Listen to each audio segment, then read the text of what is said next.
اللهم صل على محمد وعجل فرجه. اعوذ باللہ من الشیطان الرجیم. بسم اللہ الرحمن الرحیم. الحمد للہ رب العالمین. الصلاة والسلام علی حبیبنا و طبیب نفوسنا و مولانا ابی القاسم المصطفیٰ محمد صلی اللہ علیہ وآلہ وسلم و اہل بیتہ الطیبین الطاہرین المعصومین واللعنۃ الدائمۃ الابدیۃ علی اعدائہم ملعونین من یوم عداوتہم الی قیام یوم الدین. اما بعد فقد قال رسول اللہ صلی اللہ علیہ وآلہ وسلم مکتوب عن یمین العرش ان الحسین مصباح الہدی و سفینۃ النجاۃ. صلوات پڑھ لیں. اللہم صل علی محمد وعلی محمد وعجل فرجہ. تھوڑی سی مشکل تو ہے، بجلی نہیں ہے. کوشش کروں گا کہ میں بھی ذرا اونچی آواز میں، اتنی آواز تو ہماری اونچی نہیں ہے، لیکن بہرحال کوشش کروں گا آپ تک کچھ مطالب پہنچا سکوں. اللہ رب العزت نے ہمارے عبادت کے مختلف طریقے ہمارے لیے رکھے ہیں.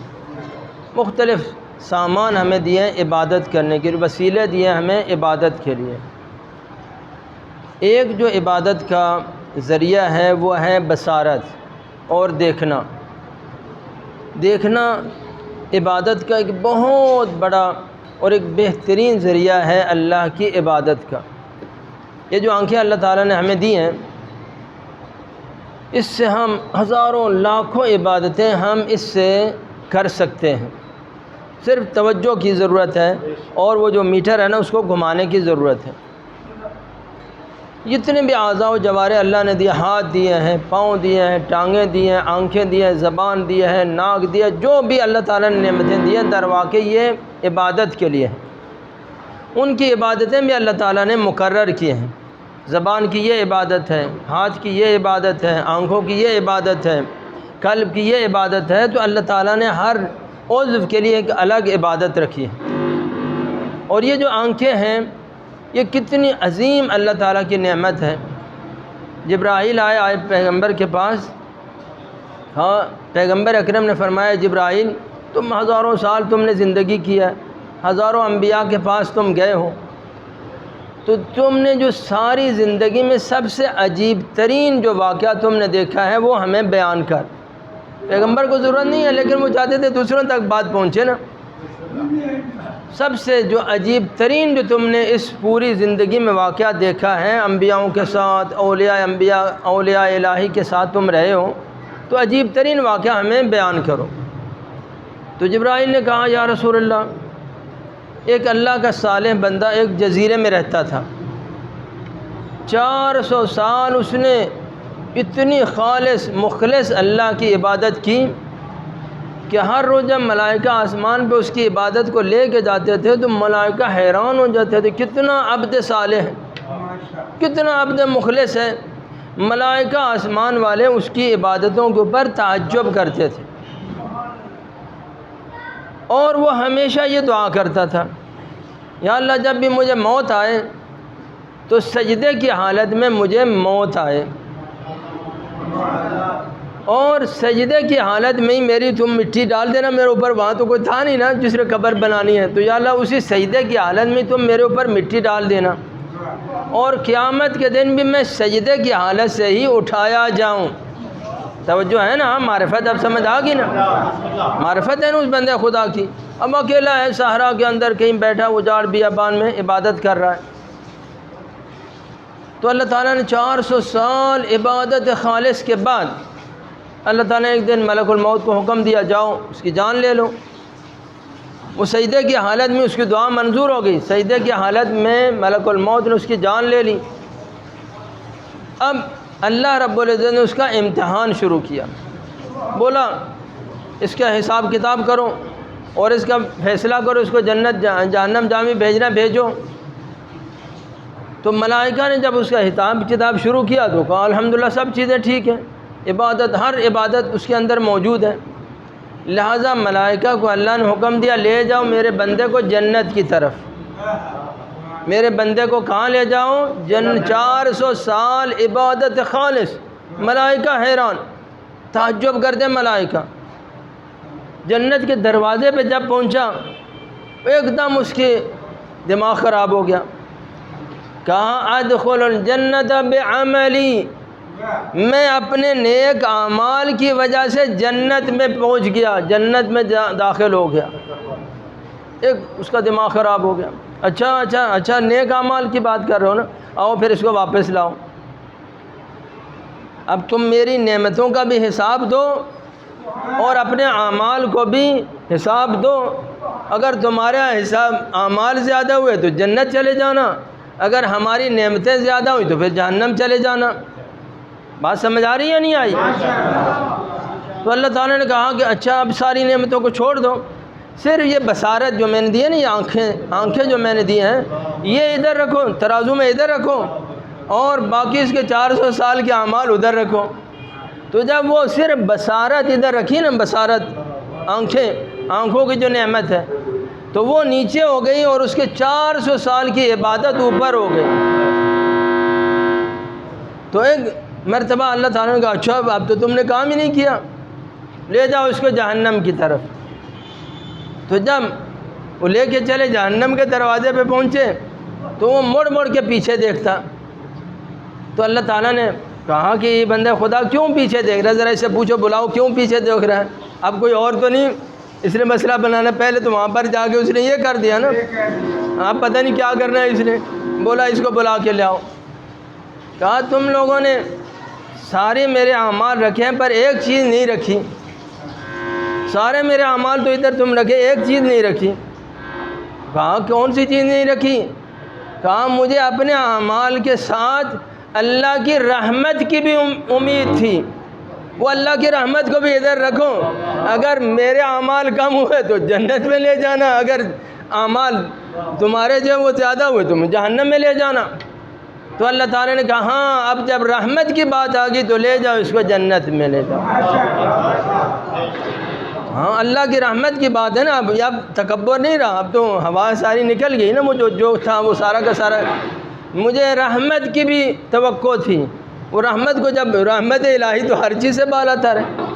حدیثوں یہ اتنی بڑی نعمت، اور حدیثوں میں ہے کہ 8 چیزوں کو دیکھنا عبادت ہے۔ ایک مرتبہ صلوات پڑھیں آپ لوگ۔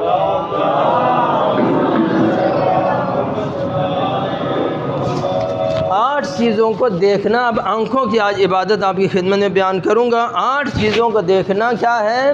عبادت ہے۔ تو 4 آج بیان کروں گا، 4 انشاءاللہ تعالی کل بیان کروں گا۔ فرمایا وہ 4 چیزیں جن کو دیکھنا عبادت ہے، ان میں سے النظر الی الکعبۃ حبا لہ وتعظیما لہ عبادہ، اللہ کے گھر کعبہ کی طرف محبت کے ساتھ اور تعظیم سے اس کی طرف نگاہ کرنا عبادت ہے۔ پہلی عبادت کیا؟ دیکھنے کی عبادت۔ ابھی بات ہو رہی ہے کس کی عبادت؟ دیکھنے کی عبادت۔ پہلی چیز اللہ کے گھر کو دیکھنا محبت کی بنا پر، تعظیم کے لیے، نہ کہ وہ ایک کمرہ بنا ہوا ہے کیسا خوبصورت ہے، 5 میٹر اونچا ہے، 6 میٹر چوڑائی، یہ نہیں، یہ تو وہ تو آپ نے دیکھا نہیں نا۔ اللہ کے گھر کی زیارت کرنا تعظیما لہ وحبا لہ عبادت۔ دوسرے نمبر پر فرمایا النظر الی وجہ الوالدین حبا لہما وتعظیما لہما عبادہ، اپنے والدین کے چہرے کی طرف نظر کرنا۔ ہر بندہ اپنے والدین محبت کی وجہ سے اور تعظیم کی وجہ سے ان کی طرف نگاہ کرنا عبادت ہے۔ توجہ فرما رہے ہیں؟ 2 شرطیں، محبت کے ساتھ نگاہ کرے اور تعظیم کے لیے نگاہ کرے، غصے سے نہیں۔ ہاں یا ایسے ہی گھر میں بیٹھے ہوئے ہیں، چائے دینے کے لیے کیا تو نگاہ پڑ گئی، وہ تو چائے دینے کے لیے جاتے ہیں تو بھی دیکھتے ہیں، یہ نہیں۔ حبا لہما وتعظیما لہما عبادہ، محبت سے جب والدین کے چہرے کی طرف نگاہ کرتا ہے تو اللہ تعالیٰ حکم دیتا ہے ملائکہ انہوں نے تو لکھنا ہے نا، وہ فوراً آپ کے لیے حسنات لکھیں گے۔ تیسرے نمبر پر النظر الی المصحف من غیر قراءۃ عبادہ، قرآن کی طرف نگاہ کرنا، قرآن کی طرف دیکھنا، چاہے پڑھے نہیں، مطالعہ نہیں کرے، قرآن کی تلاوت نہیں کرے، صرف محبت سے قرآن کی طرف نگاہ بھی کرے، دیکھے بھی، تو اللہ تعالیٰ کیا لکھتا ہے؟ عبادت لکھتا ہے۔ اور چوتھی عبادت جو میں آج بیان کروں گا، باقی چار انشاءاللہ کل، فرمایا النظر الی ذریۃ النبی عبادہ، تمام سادات کی طرف جو اولاد فاطمہ زہرا ہیں، سادات کی طرف نظر کرنا بھی عبادت ہے۔ یہ سادات معمولی نہیں سمجھنا، یہ اللہ تعالیٰ کا تحفہ ہے تمہارے لیے۔ یہ اللہ تعالیٰ نے چلتے پھرتے امام زادے ہیں، ایرانی بولتے ہیں امام زادے ہیں، یہ چلتے پھرتے امام زادے ہیں، یہ بھی سارے اماموں کی اولاد ہیں، امام زادے ہیں، یہ چلتے پھرتے امام زادے ہیں، ان کے طرف نگاہ کرنا عبادت ہے۔ لیکن یہاں پر دو شرطیں۔ امام رضا علیہ السلام جب حضرت نے یہ فرمایا نظر الی ذریۃ النبی عبادہ، تو شخص نے کہا یا ابن رسول اللہ، منظور یعنی آپ جو امام ہیں، مثلا امام موسیٰ کاظم ہیں، امام رضا ہیں، آپ لوگوں کی طرف نظر کرنا عبادت ہے یا تمام سادات کی طرف نظر کرنا عبادت ہے؟ فرمایا تمام اولاد فاطمہ کی طرف، تمام اولاد رسول اللہ کی طرف نگاہ کرنا عبادت ہے، لیکن دو شرطوں کے ساتھ۔ پہلی شرط یہ ہے کہ محمد و آل محمد کے دین کے اوپر ہوں، ان کے دشمنوں کے دین کے اوپر نہ ہوں۔ دوسرے الفاظ میں بولوں، سید سنی نہ ہوں، آل محمد کے دروازے کے اوپر ہوں، ان کا محب ہوں، انہی کے دروازے پہ ہوں۔ اور دوسری شرط فرمایا وَلَمْ يَتَلَوَّثُوا بِالْمَعَاصِي، اور گناہوں کے ساتھ آلودہ نہ ہوں۔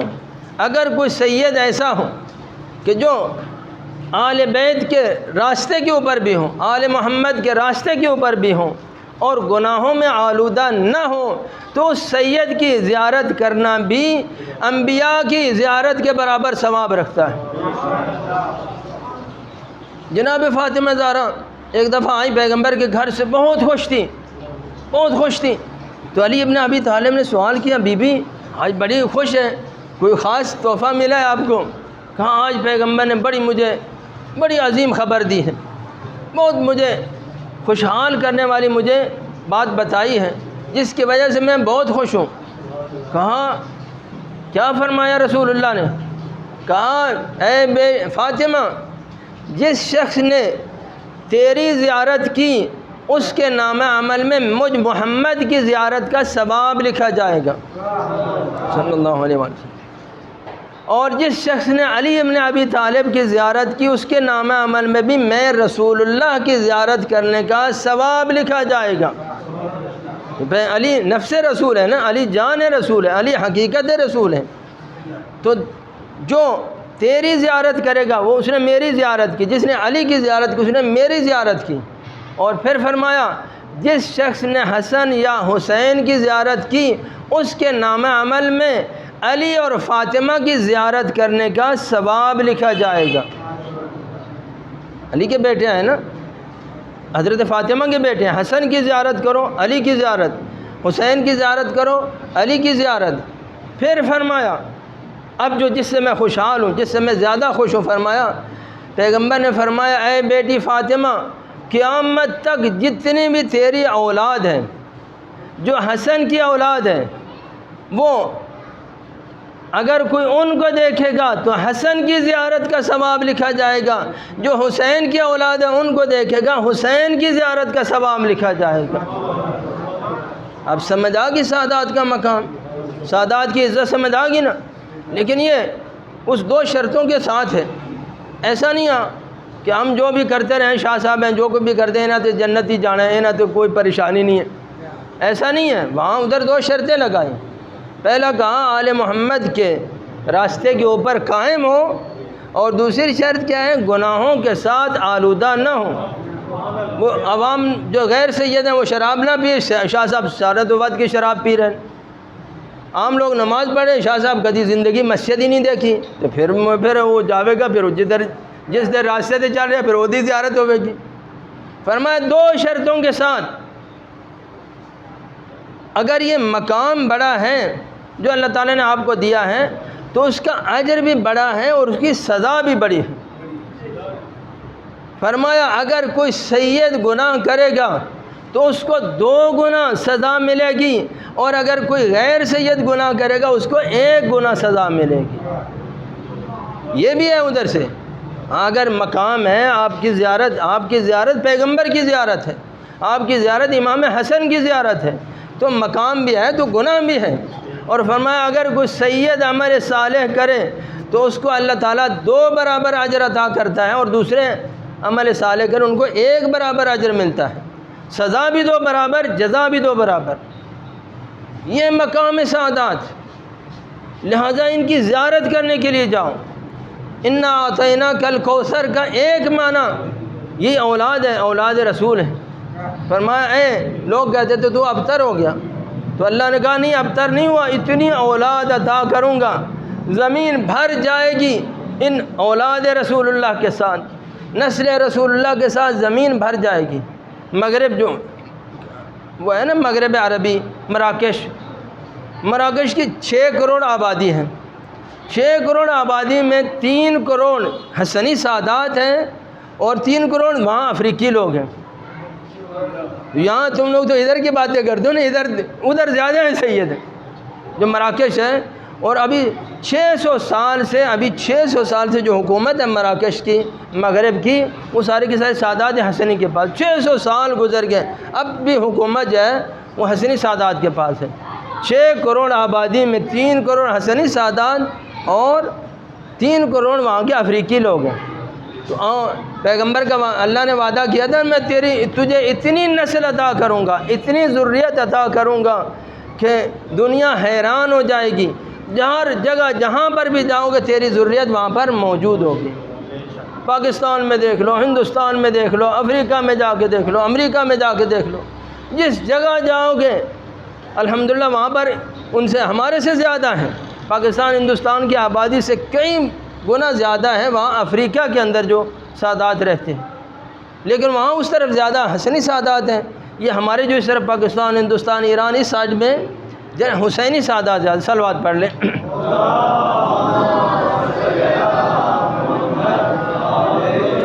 تو عزیزان گرامی، یہ اللہ تعالیٰ کا ایک بہت بڑا احسان ہے۔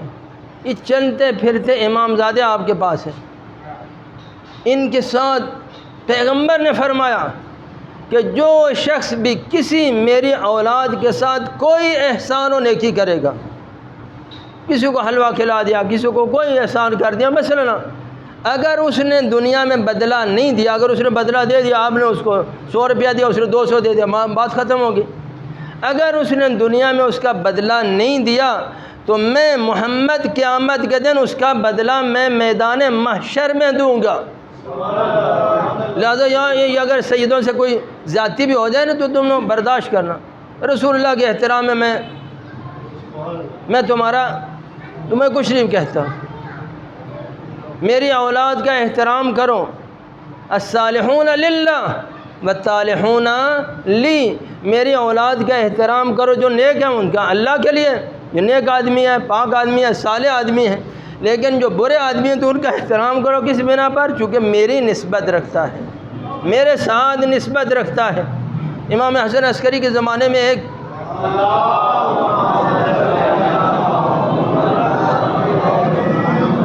ایک شخص نے کسی سید کے ساتھ بے احترامی کی۔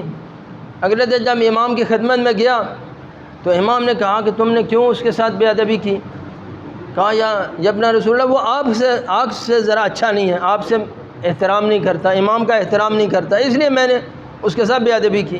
فرمایا تم اس کی بے ادبی نہیں کرو، وہ اس کا اپنا عمل ہے، وہ جب نسبت رکھتا ہے نا رسول اللہ کے ساتھ تو الصالحون للہ والطالحون لی، اکرموا اولادی، میری اولاد کا احترام کرو، نیک ہیں تو اللہ کے لیے، برے ہیں تو میری نسبت کی وجہ سے۔ اور قیامت کے دن جب آؤ گے تو کیا ملے گا تمہیں؟ فاطمہ زہرا کا جب عرش لایا جائے گا میدان محشر میں، فاطمہ زہرا اس تخت کے اوپر بیٹھی ہوں گی، ایک مرتبہ بی بی دو عالم کو اللہ تعالیٰ حکم دے گا، اے فاطمہ زہرا چلی جاؤ جنت کی طرف۔ جب فاطمہ زہرا جنت کے دروازے پہ پہنچے گی تو مڑ مڑ کے دیکھیں گے پیچھے، اللہ کی طرف سے آواز آئے گی، اے فاطمہ کیوں مڑ مڑ کے دیکھ رہی ہو؟ جناب فاطمہ کہیں گی، یا اللہ دیکھو نا میرے محب آپ دھوپ میں کھڑے ہیں، وہاں میدان محشر کی گرمی میں کھڑے ہیں، میرے حسن کے چاہنے والے، میرے حسین سے محبت کرنے والے وہاں دھوپ میں ہوں، گرمی میں ہوں، اور فاطمہ جا کے جنت میں۔ فاطمہ برداشت نہیں کرے گی، اچھا میری کنیز کو واپس لے آؤ۔ فاطمہ زہرا کا وہ عرش، وہ تخت میدان محشر میں اوپر انسانوں کے سروں سے اوپر پرواز کر رہا ہوگا۔ فاطمہ زہرا اپنے ہاتھ سے جتنے بھی سادات ہوں گے، اولاد فاطمہ ہوں گے، اپنے ہاتھ سے ان کو اٹھا کر اپنے تخت کے اوپر بٹھائیں گی۔ جتنے بھی سادات ہیں ان کو، وہ تو محرم ہے نا فاطمہ زہرا کو، وہ محرم ہے، رشتہ دار ہے، فاطمہ زہرا کی اولاد ہے۔ فاطمہ زہرا اپنے ہاتھ سے ان کو بیٹھے، تم بھی آ جاؤ، تم بھی آ جاؤ، تم بھی آ جاؤ، سب کو اپنے ہاتھ سے۔ پھر ایک مرتبہ بی بی کہیں گی، اے میرے بیٹوں، اب جس نے اس زمین کے اوپر تمہارے ساتھ کوئی بھی احسان کیا ہے، کوئی بھی نیکی کی ہے، جس نے تمہارے ساتھ جتنے بھی وہ سادات ہوں، کروڑوں سادات وہاں پر تخت کے اوپر جب سوار ہوں گے، تو پھر بی بی کہیں گے، جس نے تمہارے ساتھ زندگی میں کہیں پر کوئی احسان و نیکی کیا ہے، تم سارے اٹھا لو ان کو میرے تخت کے اوپر لے آؤ۔ اب وہ سادات دیکھیں گے جو آپ کے یہ ذریعے کے سادات ہیں، وہ تم لوگوں کو دیکھیں گے، او یہ اس نے مجھے عید کے اوپر حلوہ کھلایا تھا، اس نے مجھے فلان افطاری میں بلایا تھا، اس نے فلان شادی میں بلایا تھا۔ سب کے سب یہ جو سادات ہیں دیکھتے جائیں گے میدان محشر میں، جس نے ان کے ساتھ احسان و نیکی کیا اس کو میدان محشر میں اٹھا کے فاطمہ زہرا کے تخت کے اوپر سوار کریں گے۔ ایک مرتبہ اتنے لوگوں کی شفاعت ہوگی، بی بی اتنے لوگوں کی شفاعت کرے گی کہ شیطان چیخ مار کے کہے گا، فاطمہ زہرا نے تو کسی کو جہنم کے لیے چھوڑا ہی نہیں، فاطمہ زہرا تو سب کو لے کے جنت میں چلے گی۔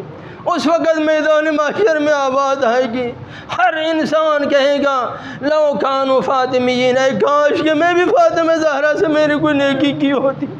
آؤ عزیزوں، فاطمہ زہرا کے ساتھ نیکی کرنے کا دیکھو بدلہ دیکھو۔ امام حسین آئے میدان کربلا میں، حر نے راستہ روکا، لگام میں ہاتھ ڈالا۔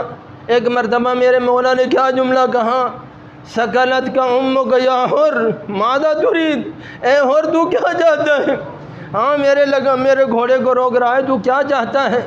تو حر نے، جب یہ تیری ماں تیرے غم میں روئے، لیکن حر نے کیا جواب دیا، لو کان غیرک من العرب، اے حسین اگر تیرے علاوہ کوئی اور عرب، وہو یقول حالی وہو علی مثل ھذا الحال، اگر کوئی اور انسان مجھے یہ جملہ بولتا، تیری ماں تیری لاش کے اوپر روئے، تو میں اس کو جواب دیتا، لیکن اے حسین تجھے کیسے کہوں تیری ماں فاطمہ زہرا روئے تیرے غم میں، میری زبان چل جائے جو میں یہ کہوں کہ فاطمہ زہرا تیری عزا میں روئے۔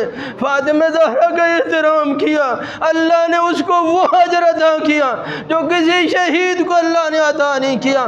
باقی سارے شہیدوں کا جنازہ وہ گنج شہداء کے اندر حر کا مقبرہ اللہ نے الگ بنا دیا۔ اے حر تو نے فاطمہ زہرا کے احترام کیا، آج تجھے اللہ تعالیٰ نے وہ، جب حر نے سوال کے امام سے کہا، ابن رسول اللہ کیا اللہ نے میرے گناہوں کو معاف کر دیا؟ فرمایا، اے حر تو نے فاطمہ کے احترام کیا، فاطمہ زہرا کے احترام کرنے والا جہنم میں نہیں جا سکتا۔ الا لعنۃ اللہ علی القوم الظالمین وسیعلم الذین ظلموا ایا منقلب ینقلبون۔